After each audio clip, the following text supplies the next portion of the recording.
Capítulo 13. Ni muy poco, ni demasiado.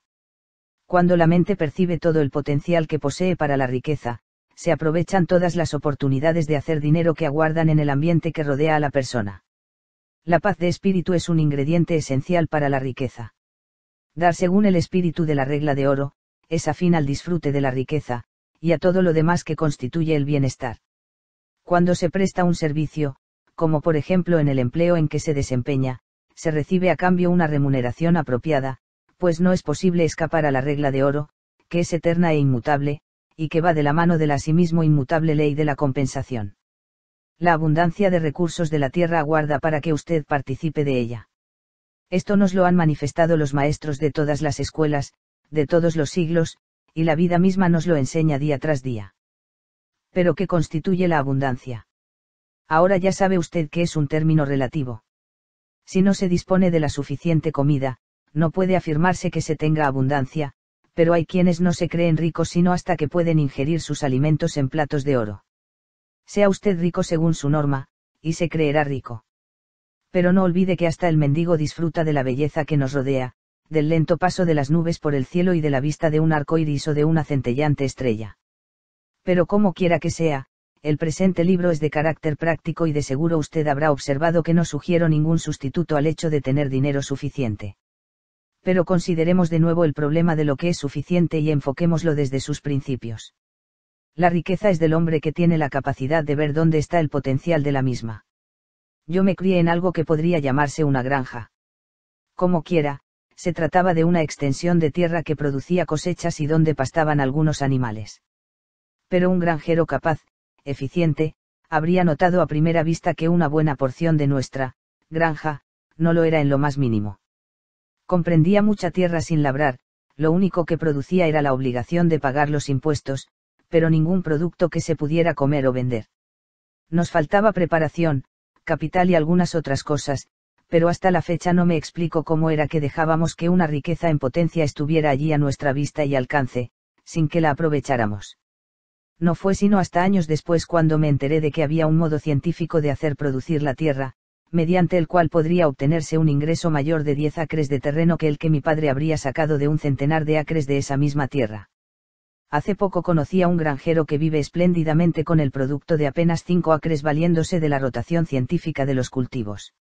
En él reconocí a un hombre que podía ver y utilizar su potencial de riqueza.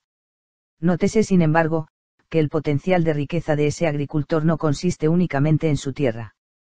Se encuentra en el interior de su cabeza, en su buena disposición de aprender buenos métodos de cultivo y ponerlos en obra, o remontándonos aún más, podríamos decir que en su disposición de aprender lo que significa un terreno fértil y utilizarlo.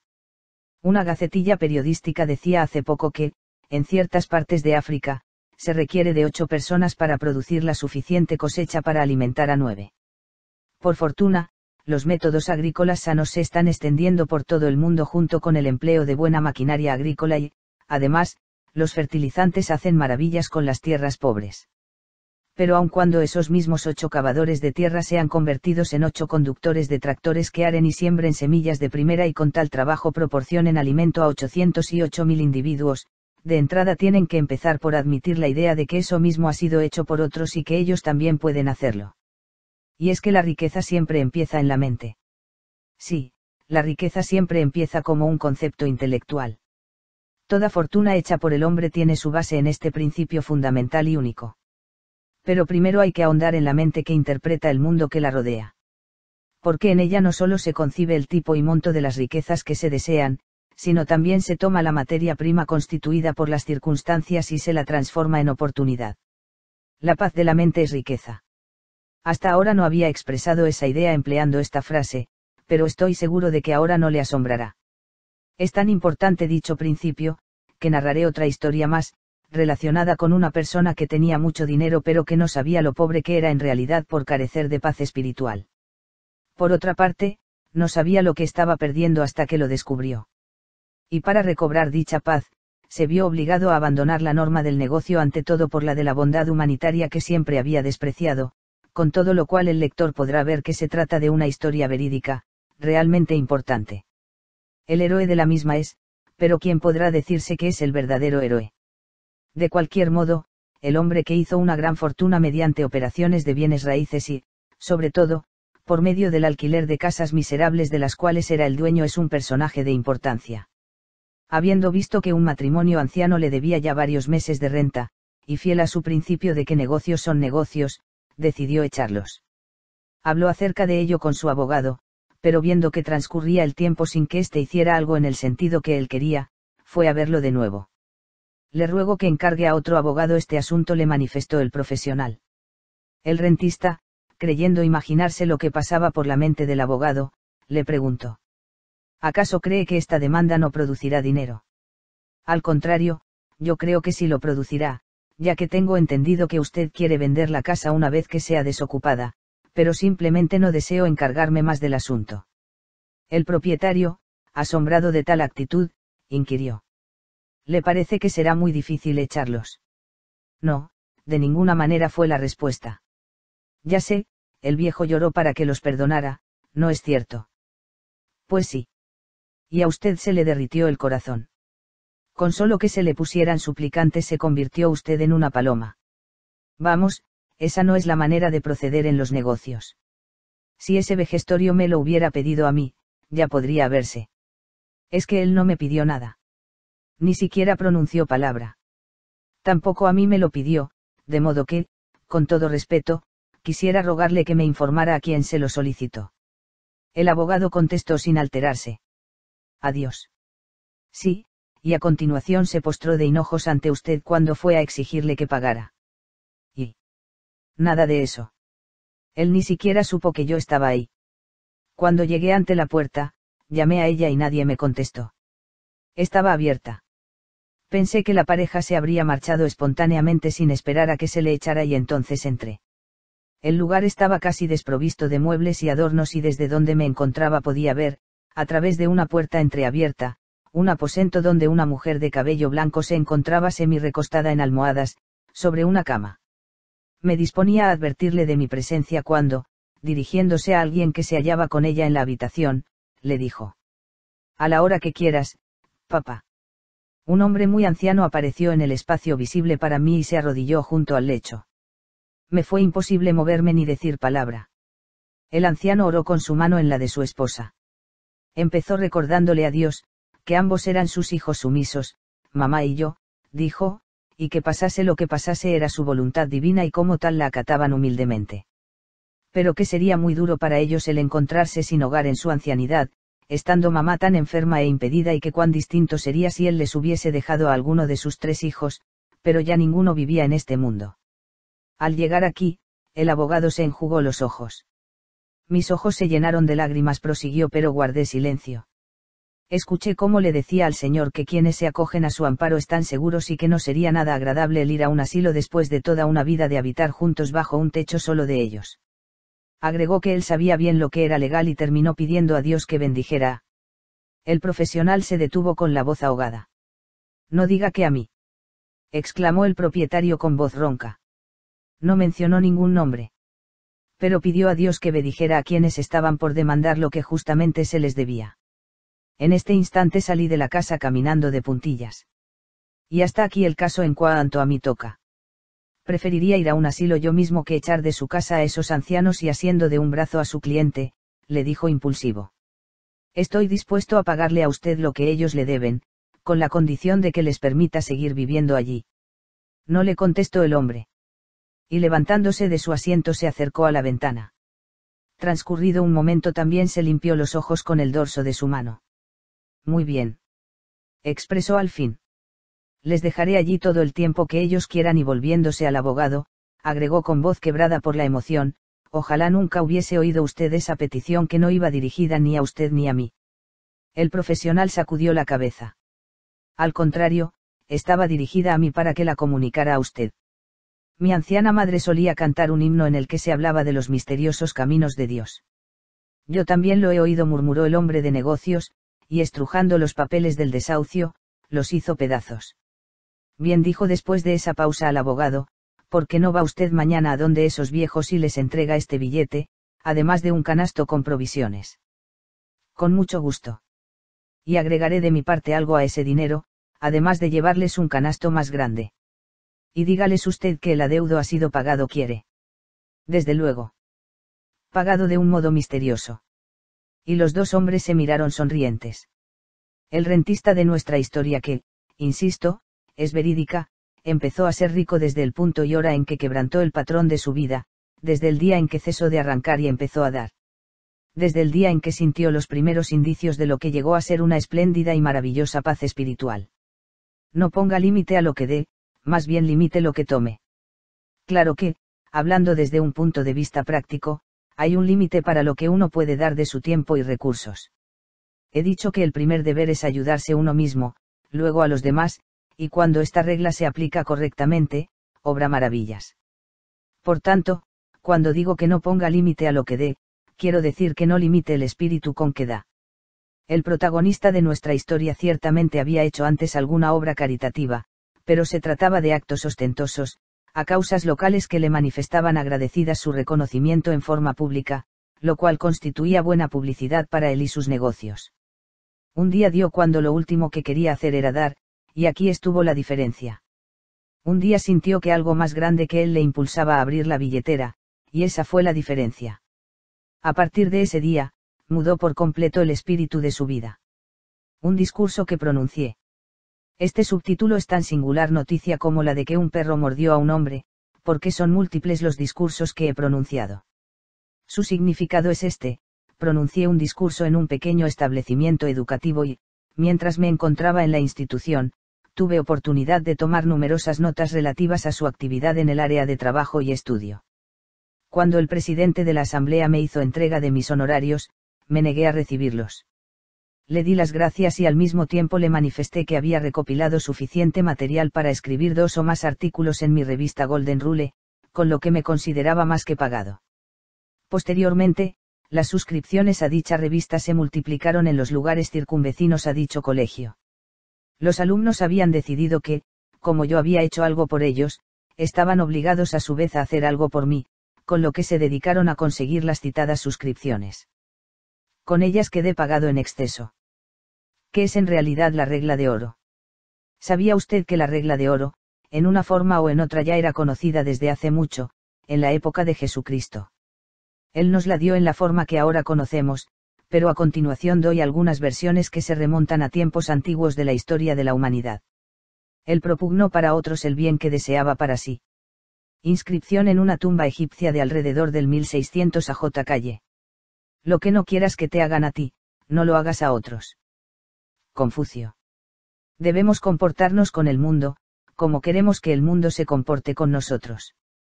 Aristóteles. Por lo anterior puede verse que la regla de oro había sido establecida desde hacía unos millares de años como una regla importante de conducta.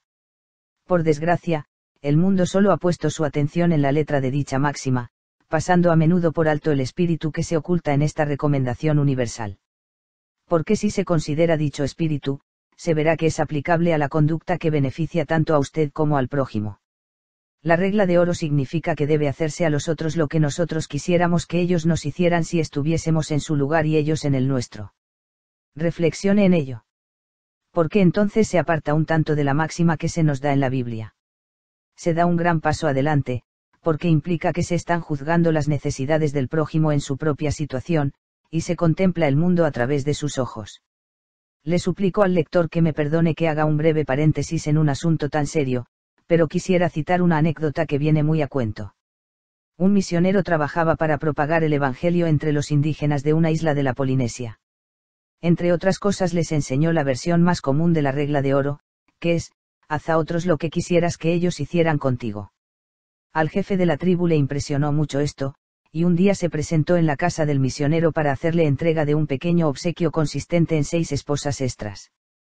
Aplíquese la lección en serio y se verá que la verdadera bondad al dar, consiste en dar al prójimo lo que éste necesita.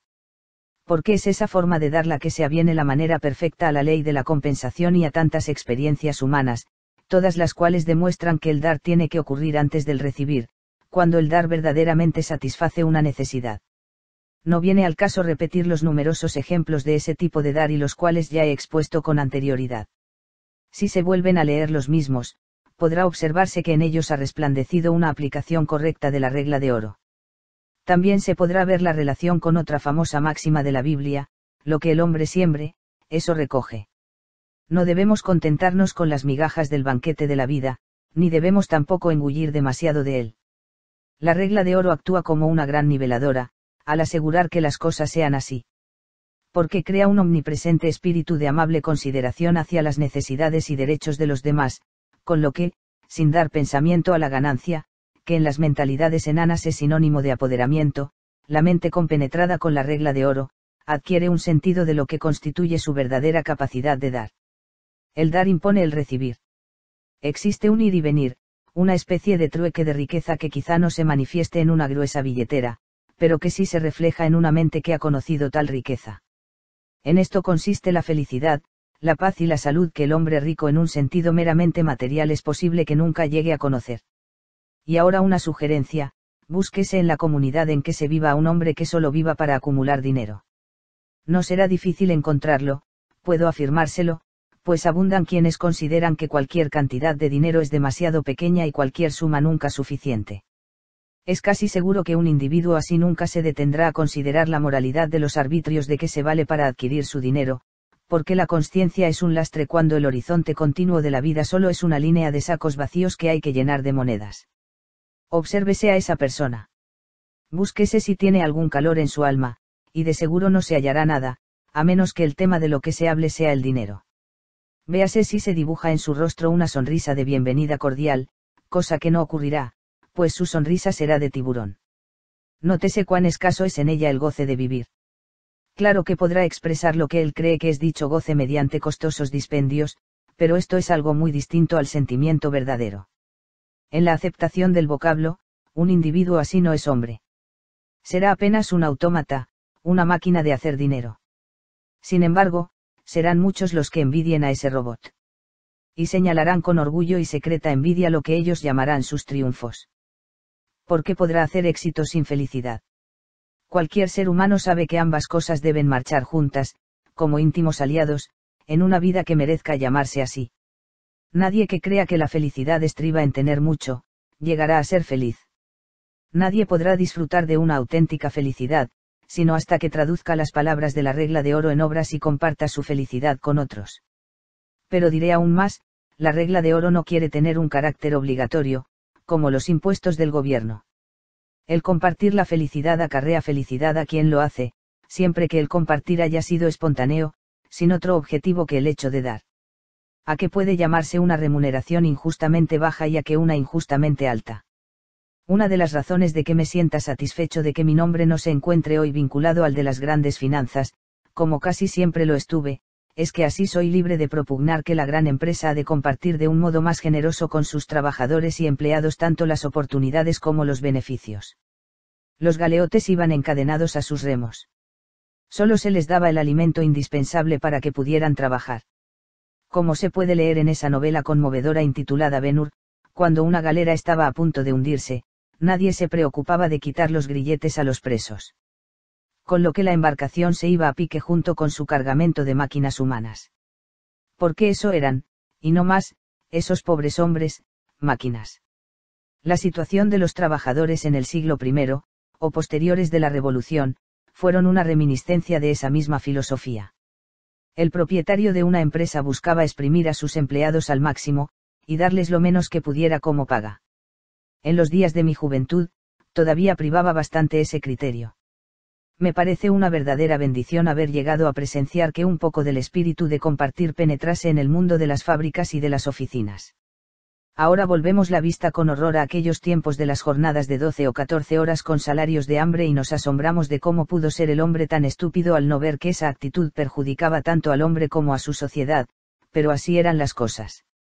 En la actualidad, la remuneración del trabajo a menudo consiste en una participación en las utilidades, además del sueldo. La cuestión de cuánto es muy poco y cuánto demasiado, en lo que toca al salario, sigue vigente y me atrevería a decir que siempre lo será. Y es que no es posible considerar este aspecto en términos absolutos, ya que el valor del dinero cambia en forma constante.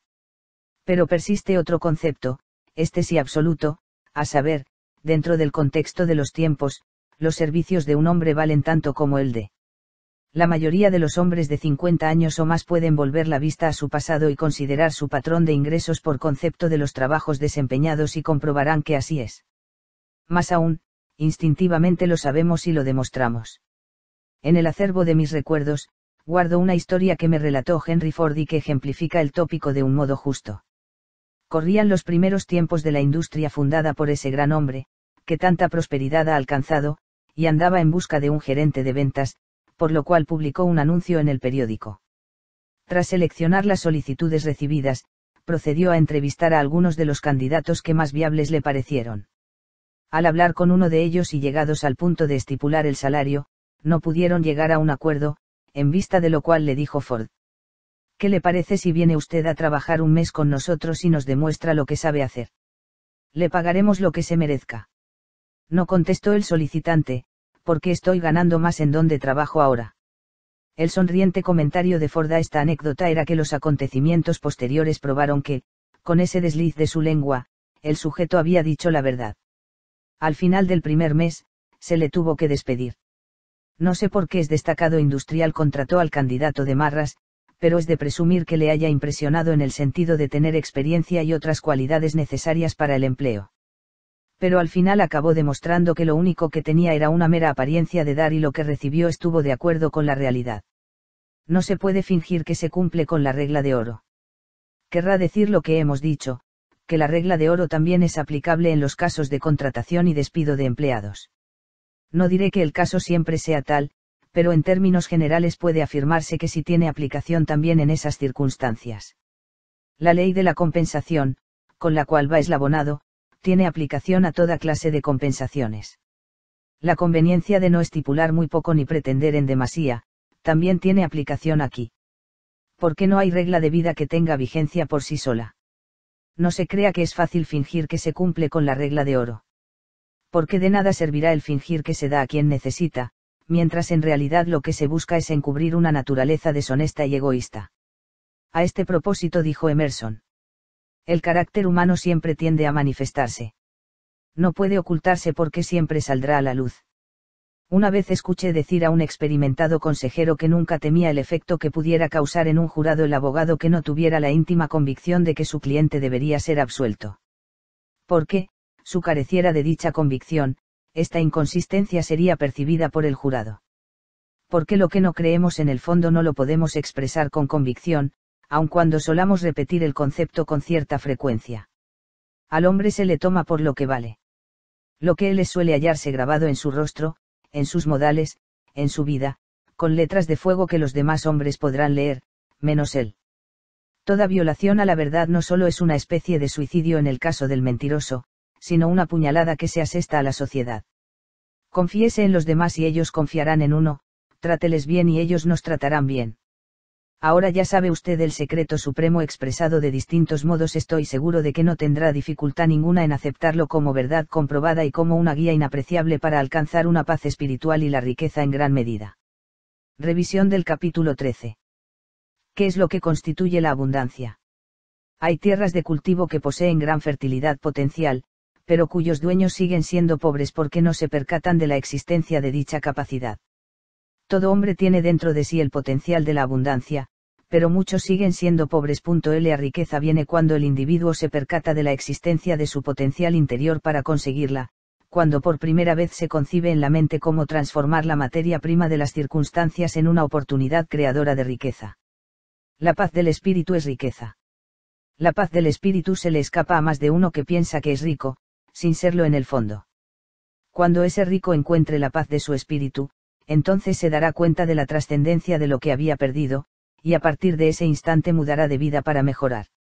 La paz del espíritu a menudo se presenta cuando el hombre descubre cómo dar, sin planear mucho ese dar, cómo dar cuando la necesidad es evidente y sin pensamiento alguno de ganancia. Tiene que haber un límite en el acto material de dar, pero el espíritu de dar no reconoce límites. ¿Qué es la regla de oro? Es necesario interpretar la regla de oro en el sentido de ayudar a los demás en la forma en que uno desearía que nos ayudaran si cambiáramos posiciones. Esto concentra nuestra atención en lo que el prójimo necesita y da por resultado un auténtico enfoque humano. La regla de oro actúa como una gran niveladora al velar para que no se tenga ni muy poco ni en demasía, pero no impedirá que por las manos de uno pase mucho dinero.